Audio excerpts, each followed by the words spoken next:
Igo na lamang sa pagkaskas sa yuta gumikan sa kaguol ang nahimo ni Arlan Jan Basig.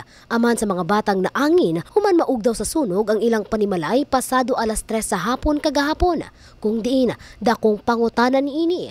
Unsa ba ang tinubdanan sa kalayo?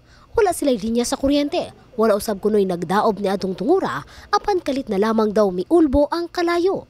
Kung sa kuha lang kana nga klase sa sunog, kung ingon nga regular lang nga sunog, siyempre kung asa to siya nagsiga, dili man to ingon nga magbuylo todo.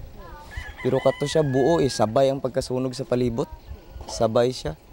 Mao nga duda karon ni Basig. Posibleng may foul play sa nahitabong sunog. Di nasuta nga dili kini ang unang higayong pagkasunog sa ilang balay. Apan ning tungura, nalakip na ang ilang duha pa ka mga anak. Sa kuha lang, bituyo jud. Sa diri nga lugar wala man koy nakaaway diri kay siyempre trabaho ra man ko adlaw-adlaw. Di ra trabaho pa di ra man adlaw-adlaw low block akong nagunitan.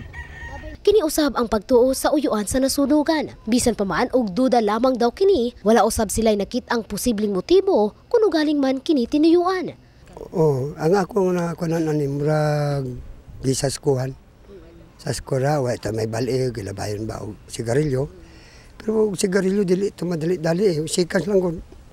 Tapos ang nakakita dili pud makatabang kay tungod sa kadako sa kalayo. Parain pa ang gihimong investigasyon sa Bureau of Fire Protection kalabot sa insidente. Gumikan kay gama sa light materials ang panimalay nga nasunog. Miabot lamang sa 20,000 pesos ang natalang danyos. Apan alang sa amahan, dili kabayran og kantidad ang kinabuhi sa duha ka anak nga nakabsan. Sa akong pagduda nga tinuyuan jud. Kung pinsa mo ta nagbuhatan na, konsensyahon lang siya ba? Ako lang maplastaran na ako akong mga anak.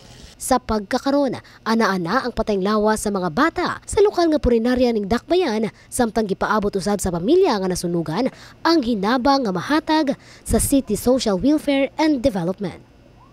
Faith Dandoy, Brigada News.